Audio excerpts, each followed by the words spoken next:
Deep in the heart of the sprawling, remote forest, where the trees grew so thick they seemed to devour the light, Ranger Caleb had always found solace. Solitude suited him, and his role as a park ranger gave him plenty of it. Overseeing a national park that spanned hundreds of miles, Caleb often patrolled trails few dared to tread. His days were filled with routine tasks, clearing paths, tracking wildlife, and occasionally rescuing the unlucky hiker who underestimated the wild. But the forest, with its vast, whispering expanse, held secrets, and some secrets refused to stay hidden. It started one late October evening. The air was crisp, and the sun had just dipped below the horizon, casting an eerie orange glow through the treetops. Caleb had received a call from a group of campers stationed at an off-grid site deep in the woods. They'd reported strange noises, low, guttural growls, and a sound they could only describe as scraping. Bears, he thought. Maybe a cougar. Animals tended to get more active around dusk. He radioed the group, advising them to stay in their tents and avoid making noise, and promised to investigate. Grabbing his rifle and flashlight, Caleb set off in his truck, the headlights cutting narrow beams through the encroaching darkness. The deeper he drove into the park, the quieter it became. By the time he reached the dirt path leading to the campsite, even the usual chorus of crickets had faded into silence. Caleb parked and stepped out, the crunch of his boots on gravel sounding unnaturally loud. The forest seemed to close in around him, the towering pines bending toward one another as if to whisper secrets. He radioed again, but this time there was no response. Static hissed on the other end, crackling like a distant fire. The campsite was only a short hike from where he'd parked. Caleb trudged through the woods, the beam of his flashlight bouncing off twisted roots and the skeletal outlines of trees. He was close when he noticed something odd, a strange symbol carved into a tree. It looked old, worn down by years of weathering, but it gave him pause. A spiral surrounded by jagged lines, like an eye bleeding from its edges. He'd never seen anything like it. When he finally reached the campsite, his heart sank. The site was empty. Tents stood open, flapping weakly in the breeze. Gear was scattered, sleeping bags, lanterns, a half-eaten bag of trail mix, no sign of the campers. He circled the area, calling out their names, but the only answer was the faint rustle of leaves. Then, that sound, the scraping. It came from somewhere just beyond the tree line, faint but unmistakable. Caleb froze, gripping his flashlight tighter, his other hand hovering near his rifle. The scraping grew louder, rhythmic, like nails dragging across bark. His flashlight's beam swept the forest ahead, and for a moment he saw nothing, just trees and shadows, and then movement. A figure darted between the trees, too fast to track. Caleb called out, demanding they stop, but his voice sounded thin, swallowed by the oppressive silence. He moved closer, following the direction of the movement. His flashlight caught glimpses, matted hair, pale skin, fingers unnaturally long. He stumbled upon a clearing, heart pounding, and stopped cold. There at the center was another symbol carved into the earth. This one was fresher, the lines raw and jagged. And in the middle of it lay something that made his stomach churn. A pile of bones, small and brittle, as if from birds or rodents, arranged neatly unnaturally in the shape of a spiral. A low growl rumbled from the darkness behind him. Caleb spun, rifle raised, but there was nothing there. The growl came again, closer this time, vibrating through his chest. His flashlight flickered and went out. Panicked, Caleb fumbled with it, his breaths coming in short gasps. The scraping returned, louder now, circling him. He couldn't see the source, but he could feel it, a presence, heavy and suffocating. It was no animal, no human. When the light flickered back on, it illuminated something that would haunt Caleb forever. A face, if it could be called that, stared back at him from the edge of the clearing. It was humanoid but wrong. Its skin was gray and stretched tight over sharp, angular bones. Eyes black as voids, unblinking. Its mouth was too wide, lined with teeth that jutted out at irregular angles. It crouched low, limbs long and sinewy, fingers ending in claws that gleamed even in the dim light. It didn't move at first, only watched him, head tilting unnaturally, like a predator deciding whether to strike. Caleb raised his rifle and fired. The gunshot shattered the silence, echoing through the forest, but the creature was gone, faster than his eyes could follow. The forest erupted around him, the once silent woods now alive with movement and whispers that seemed to come from every direction. He ran, heart slamming against his ribs, not stopping until he reached his truck. Throwing himself inside, he locked the doors and turned the ignition. The headlights blazed to life, illuminating the road ahead, and the creature, standing just beyond the beams, watching him. Its head tilted again, and then it stepped back into the darkness, vanishing as if it had never been there. Caleb floored the gas, his tires spinning briefly in the dirt before finding traction. He didn't stop until he reached the ranger station. The campers were never found. Official reports chalked it up to a bear attack, their remains scattered or taken. Caleb knew better. He handed in his resignation the next day, leaving the park and the job behind. But sometimes, late at night, when the wind howls and the shadows stretch long, Caleb swears he hears it still, that scraping, faint and relentless, like nails on bark echoing from the edge of the woods. The forest ranger's station sat on the edge of Black Hollow, a vast expanse of untouched wilderness that stretched for miles. They called it untouched, not because humans hadn't ventured there, but because something else seemed to claim it, a presence that resisted human trespass. Veteran rangers passed stories to the rookies. Lights in the woods that followed you, shadows that moved against the wind, and trails that seemed to shift underfoot. Most of these stories were laughed off, the nervous kind of laughter that dared the dark not to take it personally. But there were a few stories that no one laughed at, stories that cut too close. It was a cold, moonless night when Ranger Valerie got the call. A panicked voice crackled over the radio, breaking the dead silence of the cabin. "Station, this is Base 7. Do you copy? Emergency at Overlook Point." The transmission cut out. Static filled the room, and Valerie instinctively grabbed her flashlight and rifle. Overlook Point was one of the park's highest peaks, a favorite for night hikers who wanted to see the stars.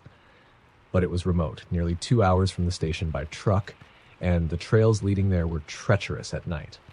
The voice on the radio had sounded desperate, almost broken. Valerie drove as far as she could, the truck's headlights carving through the dense trees, before the path narrowed into a rugged trail. She killed the engine, shouldered her pack, and began the steep climb. Her boots crunched against the frost-covered ground as she ascended, the forest growing darker with every step. The usual nocturnal sounds, crickets, owls, the rustle of small creatures were absent. Instead, there was a stillness that made her skin crawl. Halfway to Overlook Point, she found the first sign of trouble. A torn backpack lay in the middle of the trail, its contents scattered. Snacks, a flashlight with dead batteries, a phone cracked beyond repair. No blood, no tracks. Just the bag, as if it had been dropped from a great height. Valerie's breath fogged in the cold as she scanned the woods with her flashlight. The beam caught nothing but endless trees, their bare branches clawing at the sky. "Hello?" she called, her voice swallowed by the night. The woods didn't answer. When she reached Overlook Point, Valerie saw the fire first, or what was left of it. A ring of charred wood sat in the clearing, the embers glowing faintly. Nearby, 3 tents stood in disarray. One of them collapsed, another ripped wide open. "Park Ranger, is anyone here?" Valerie shouted, the edge in her voice betraying her unease. Silence again, and then faintly a sound, a low, guttural moan. It came from the trees, just beyond the clearing. Valerie tightened her grip on the rifle and stepped cautiously toward the sound. The beam of her flashlight caught movement, a figure stumbling between the trees. It was a man, his clothes torn and bloodied, his face pale and slack. His eyes were wide, staring into nothing. "Sir, are you hurt?" Valerie called, moving closer. The man stopped and turned toward her, his head jerking unnaturally like a marionette on frayed strings. When he opened his mouth to speak, no words came out, only that same guttural moan. Something was wrong. Valerie stepped back, her instincts screaming at her to run, but she held her ground. "I can help you, but you need to." The man's head snapped to the side with a sickening crack, his mouth stretching into a grotesque grin. Then he lunged, moving faster than anything human should. Valerie fired. The sound of the shot echoed through the forest, and the man crumpled to the ground. But as she approached, rifle still trained on his motionless form, she realized her mistake. The man wasn't alone. The forest came alive with movement, shapes emerging from the shadows, their eyes glinting like black mirrors in her flashlight. They moved on all fours, their limbs too long, their bodies distorted. Some wore shreds of clothing, hints of who they might have once been, but their faces were hollow, their mouths wide and filled with jagged, broken teeth.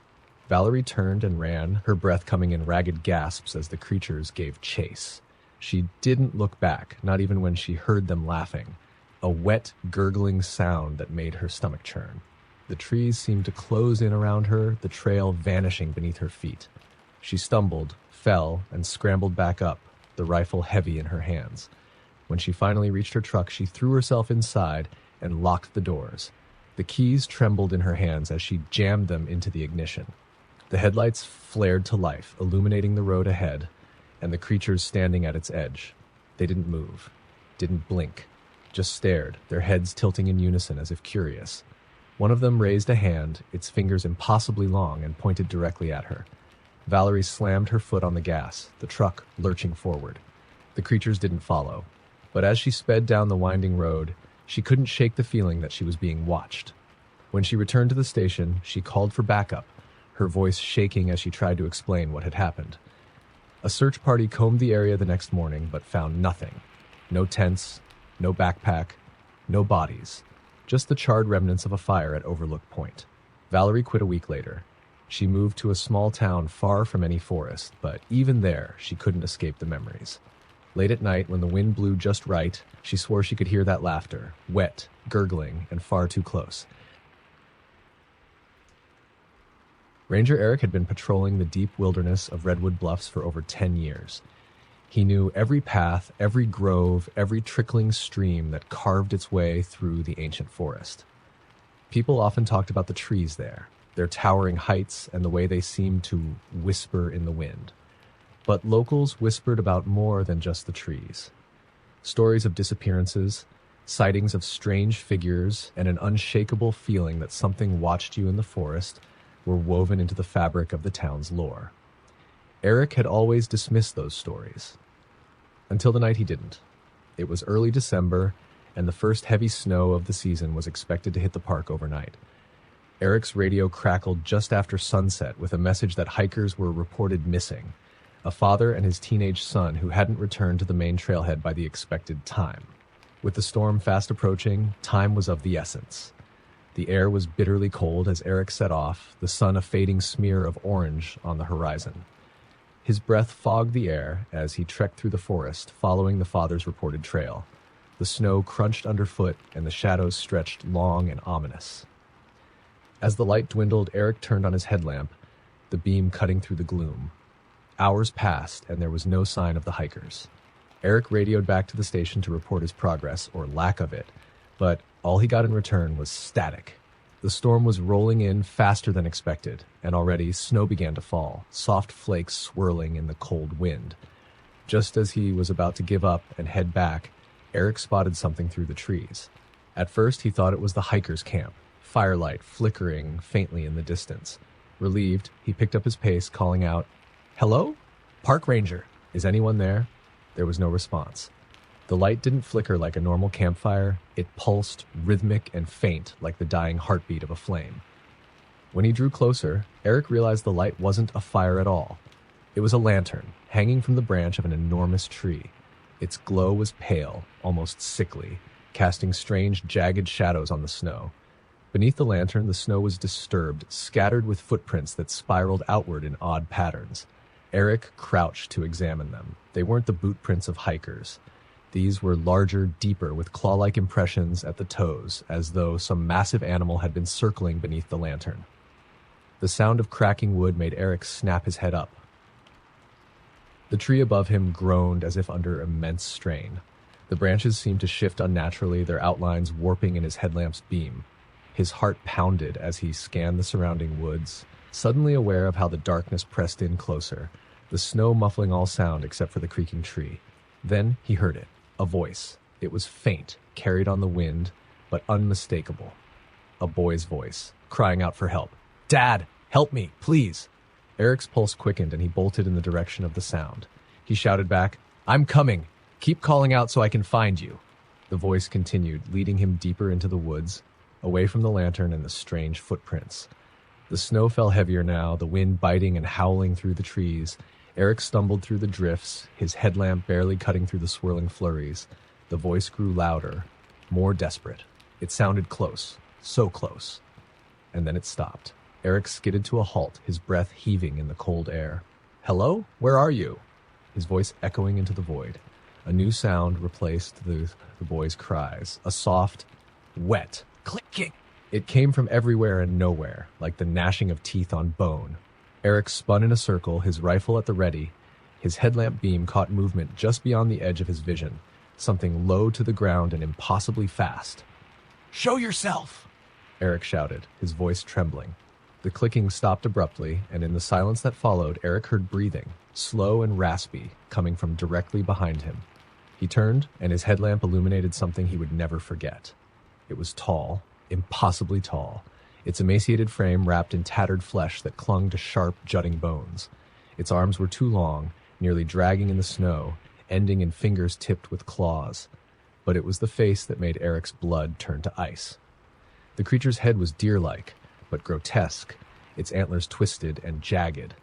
Its eyes were hollow sockets that bled darkness, and its mouth hung open, revealing rows of needle-like teeth that glistened as it smiled. The creature tilted its head, mimicking curiosity, and then, in the same voice that had called for help, it said, "Dad, help me." Eric didn't hesitate. He raised his rifle and fired, the shot cracking like thunder through the forest. The creature screeched, a high-pitched, unnatural sound, and vanished into the shadows with inhuman speed. Eric ran. He didn't care which direction. He just ran, the snow blinding him as he stumbled through the storm. He could hear the clicking again, closer now, and the faint echo of the creature's mocking voice, calling out, "Help me! Please! Help me!" By the time he reached his truck, Eric was shaking so badly he could barely get the keys into the ignition. He drove through the storm, not stopping until he reached the safety of the ranger station. The search party went out the next morning, but no trace of the hikers was ever found. Eric didn't tell them what he'd seen. He wasn't sure they'd believe him. A week later, as he was packing up his things to leave the job for good, he found something sitting on the porch of the ranger station. It was the lantern he'd seen in the woods, its pale light still faintly glowing, and hanging from its handle was a scrap of cloth torn from the jacket of the missing boy. Ranger Lisa had always thought of the forest as her sanctuary. The winding trails, the whisper of the leaves, and the distant calls of wildlife brought her a sense of peace no city could offer. But Blackthorn Reserve was different. It was older, darker, and heavier, as if the trees carried the weight of secrets too ancient to tell. Lisa had only been stationed there for 6 months, but she had already learned not to ask too many questions. There were rules at Blackthorn, unspoken but understood. Don't follow the flickering lights at night. Don't stray off the marked trails, no matter how tempting the shortcut might seem. And most importantly, if you hear your name in the woods, never answer. Lisa had dismissed the stories at first, chalking them up to campfire tales meant to keep rookies in line. But on a frigid February evening, those stories became something much worse. It began with a call on the radio. A woman's voice, frantic and barely coherent. "Help, please, my husband, we're on Trail 9. He's hurt. There's so much blood. Please, hurry." Trail 9 was one of the reserve's longest and most remote routes, cutting through dense woods with no cell reception for miles. The temperature had dropped well below freezing, and snow was beginning to fall, the storm rolling in faster than expected. Lisa grabbed her gear, a first aid kit, flashlight, and flare gun, and set off, her breath forming clouds in the icy air. As she trudged through the thickening snow, she radioed back to the station, but the response was static. The storm was already interfering with communication. She could only hope the other rangers had heard the distress call and were en route. The trail was eerily quiet. The usual forest sounds, cracking branches, rustling leaves, were muffled by the snow, and Lisa found herself unnerved by the oppressive silence. The further she went, the darker it seemed to get, as though the trees were swallowing the fading light. An hour into her hike, she spotted something ahead, a bright red scarf caught on a low-hanging branch. It was stained dark with what looked like blood. Her stomach twisted, but she pushed forward, scanning the ground for tracks. The snow had disturbed any signs of footprints, but the trail ahead looked disturbed. Branches snapped, patches of snow smeared with something dark. Blood. She followed it, her flashlight beam cutting through the gathering darkness. "Hello," Lisa called. "I'm a park ranger. I'm here to help." The forest gave no reply. Then she heard it, a soft, wet sound like something dragging through the snow. It came from just beyond the bend in the trail. Lisa's pulse quickened as she approached, gripping her flashlight like a weapon. She found him lying in the middle of the trail. A man, his body twisted unnaturally, one arm bent at an impossible angle. His face was turned away, but the blood pooled beneath him was unmistakable. Lisa dropped to her knees and reached out, her hand hovering over his shoulder. "Sir, can you hear me?" she asked. Slowly, the man's head turned toward her, and Lisa felt her blood run cold. His eyes were wide and empty, staring past her into the dark. His mouth opened, but no words came out, only a faint, wheezing rasp. "Stay with me," Lisa urged, fumbling for her radio. "I'm calling for help." But before she could, the man's body convulsed. His head snapped back, and from his throat came a sound no human could make, a low, guttural growl that seemed to vibrate through the air. Lisa stumbled backward, falling into the snow, her flashlight slipping from her grasp. The man twisted unnaturally, his limbs bending and contorting as he began to rise. His empty eyes locked onto hers, and his mouth stretched into a grin far too wide for his face. Then he spoke, not with his voice, but with hers. "Lisa," it said, her own voice echoing through the woods, "why didn't you help me?" She scrambled to her feet, her heart hammering in her chest. The thing that had once been a man took a step toward her, its movements jerky and wrong. Lisa didn't think. She just ran. The storm was in full force now, snow whipping around her as she fled down the trail. She didn't dare look back, but she could hear it following her, its distorted voice calling her name over and over, each repetition more shrill, more desperate. "Lisa! Lisa! Lisa!" Her lungs burned as she pushed forward, her boots slipping on the icy trail. She thought she saw lights ahead, the faint glow of the ranger station, but as she drew closer, she realized they were wrong. They flickered, pale and cold, like lanterns swaying in an unseen wind. And they weren't coming from the station. They were moving, floating between the trees, circling her like wolves around prey. "Lisa!" The voice was behind her now, closer than it had any right to be. She turned, raising her flare gun, her frozen hands barely steady enough to aim. The thing lunged from the shadows, its face twisted and inhuman, its arms reaching for her. Lisa fired. The flare ignited with a blinding light, and the creature let out a piercing shriek as it recoiled, its form flickering like a dying flame. Lisa didn't wait to see what happened next. She ran, her legs barely carrying her through the storm, until the real lights of the station came into view. She burst through the door, collapsing onto the floor, gasping for breath. The other rangers found her there hours later, her face pale and eyes wide with terror. When she tried to explain, they looked at her with disbelief. When the storm cleared, they searched Trail 9, but found no trace of the man, the blood, or the flickering lights. But the red scarf she had seen was waiting for them, tied neatly to a branch at the trailhead. Lisa never returned to Blackthorn. But on quiet nights, when the wind howled through the trees, she could swear she still heard her name, whispered faintly from the woods. Ranger David was used to late-night patrols in Wolf Creek National Forest. The sprawling wilderness was dense and unforgiving, stretching for miles with few trails and fewer landmarks. Locals swore by strange tales of beasts that roamed the woods, of ghostly figures wandering the edges of firelight, but David brushed them off as folklore designed to spook campers. One cold autumn night, he found himself stationed alone at Outpost 14, the most remote ranger station in the park. It was a lonely assignment, but David didn't mind. The solitude suited him, and the radio chatter from other rangers kept him connected just enough. Around midnight, the call came through. A group of college students had reported a friend missing. They'd been camping near the forest's north ridge, deep in a section with no marked trails. The storm clouds rolling in made their search urgent. David grabbed his flashlight, rifle, and a map, and set off in his truck.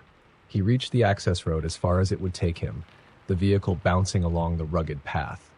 From there, he'd have to hike to the ridge on foot. The forest was eerily quiet, the kind of silence that gnawed at the edges of the mind. Even the wind seemed muted, the towering trees absorbing every sound.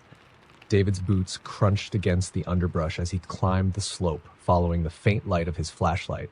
His breath fogged in the chill air as he radioed updates to the station, though the static told him the signal was weakening. After nearly an hour of hiking, he spotted their campsite. A faint glow from a dying campfire pulsed in the distance. As he approached, he saw 3 figures huddled together near the fire, their faces pale and drawn. "Ranger David," he called, raising his hand. "I'm here to help. Where's your friend?" The students turned to him, relief and fear warring on their faces. One of them, a young woman, stepped forward. "He went to get firewood hours ago. We heard him screaming, but when we went to look, he wasn't there." David nodded, his jaw tightening. "Show me where you last saw him." The group led him to the edge of the clearing, where a narrow trail descended into darkness. The girl pointed down it, her hand trembling. "That way. But sir, there was something else." "What do you mean?" David asked. Another camper, a wiry young man, spoke up, his voice shaky. "We saw something. It wasn't him. It looked like him, but it wasn't. It was just standing there watching us." David frowned. He didn't press them for more details. They were terrified enough. "Stay by the fire," he ordered. "Don't leave the clearing. I'll find him." With that, David descended the trail, his flashlight cutting through the thickening mist. The air grew colder as he moved further from the campsite, the chill sinking into his bones. The forest seemed wrong, too still, too expectant, like it was holding its breath. Then he saw it, a figure standing just ahead, half hidden behind a tree. "Hey!" David called. "Are you all right? Your friends are worried about you." The figure didn't move. David stepped closer, his flashlight revealing a young man in a tattered hoodie. His back was turned, his head slightly tilted. "Hey!" David called again, more firmly this time. "Are you hurt? Turn around!" Slowly, the man turned. David froze. The face staring back at him wasn't right. The features were too sharp, the angles too severe. The skin was pale and stretched too tightly over the bones, but it was the eyes that stopped David in his tracks, milky and reflective, like the eyes of a predator. The man smiled, a too wide grin that split his face unnaturally, revealing teeth that were jagged and yellowed. "Help me," the thing said, its voice rasping and wrong, like it was imitating human speech. "Please, help me." David took a step back, his hand instinctively going to his rifle. "Stay where you are," he said, his voice steady but his heart hammering in his chest. The thing tilted its head further, the movement jerky, almost insect-like. Then it dropped to all fours and began to crawl toward him. David fired. The shot echoed through the forest, and the thing screeched, a piercing, unnatural sound that made his ears ring. It scrambled back into the trees, disappearing into the darkness. For a moment, everything was still. Then David heard it, a chorus of whispers rising from the shadows, overlapping and dissonant. They spoke in voices he recognized. His own voice, the voices of the students, voices he'd never heard before. "Help me. Ranger. Help us." The whispers grew louder, closer. David turned and ran, his flashlight bouncing wildly as he tore through the forest. He didn't stop until he reached the campsite, panting and wide-eyed. "We're leaving," he barked, grabbing the students and pushing them toward the trail. They didn't argue, sensing the urgency in his voice. By the time they reached the trucks, the storm had started, snow falling heavily and obscuring the trail behind them. David radioed the station, his words terse and clipped. A search party went out the next morning but found nothing. No sign of the missing camper, no evidence of what David had encountered. Just an empty hoodie hanging from a low branch, swaying gently in the wind. David never spoke of that night again, but he left Wolf Creek shortly after, and whenever anyone asked why, he would only say, "The forest isn't empty. Not at night." Ranger Emma had heard all the tales about Ravenwood Forest. Ghosts, creatures, disappearances, every local seemed to have a chilling story to tell. She didn't put much stock in them. Most of the time, the hauntings turned out to be nothing more than overactive imaginations or campers who had too much to drink. Emma had spent 5 years patrolling Ravenwood's vast expanse, and nothing had ever come close to scaring her, until one night in late November. The call came in just after midnight. A distress signal from a hiker's emergency beacon had been picked up somewhere near Hollow Point, an isolated ridge deep in the forest. The location was miles from any marked trail, and no one should have been out there in the middle of the night. With the temperature dropping fast and snow in the forecast, Emma knew she had to move quickly. She radioed the station about her plan, grabbed her gear, and headed into the woods. The first few miles were uneventful, her flashlight cutting through the thick, moonless darkness. The forest felt unnaturally quiet, the usual nighttime sounds, owls, rustling leaves, absent. Emma's boots crunched on the frosty ground as she followed her GPS toward the signal. After about an hour, she found the first sign of trouble. A backpack lying on the trail. It looked new, clean, and untouched by the elements, as though it had just been dropped. No snow had settled on it, despite the cold air. Emma crouched and opened the pack. Inside was a flashlight, a half-empty water bottle, and a trail map of Ravenwood. Nothing unusual except for one thing. The map had been scribbled over with frantic black lines, as if someone had tried to cross out every marked trail. The only part left visible was Hollow Point, circled over and over. Emma felt a chill creep up her spine, but she pushed it aside. She clipped the pack to her gear and continued on, the beam of her flashlight scanning the trees. The air grew colder as she climbed toward the ridge, frost glittering on the branches. She should have been near the source of the signal by now, but her GPS started acting strange, jumping back and forth, pointing her in different directions. Frustrated, she turned it off and relied on her instincts. Then, in the distance, she saw it. A flickering light, faint and pale, like a lantern swinging in the wind. "Hello?"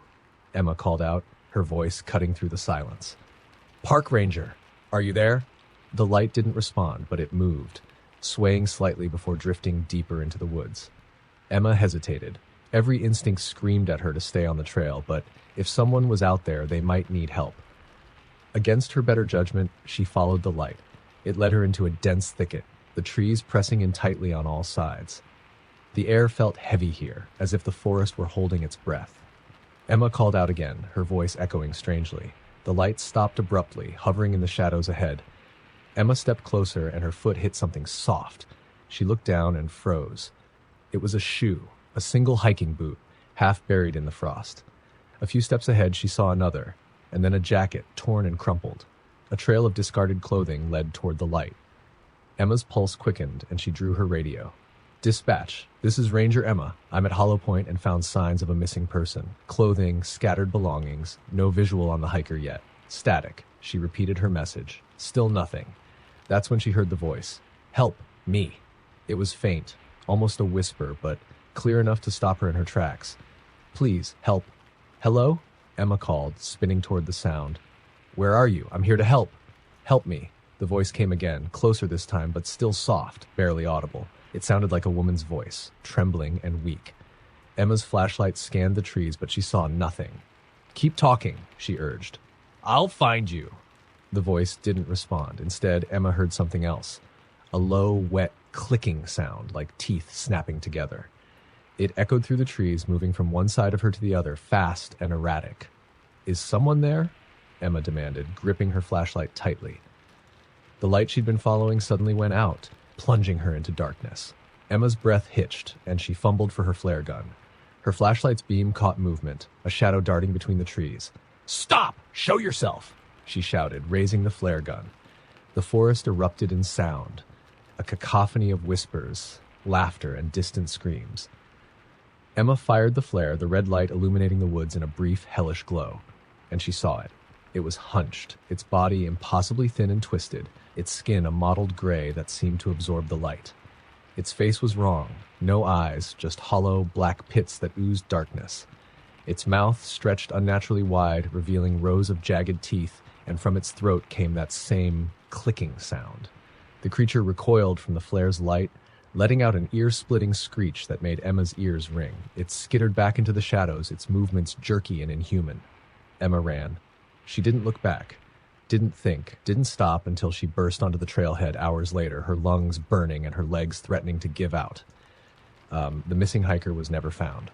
Search parties combed the area for weeks, but all they recovered were fragments of clothing and the abandoned backpack Emma had found. Ravenwood's stories didn't seem like folklore anymore.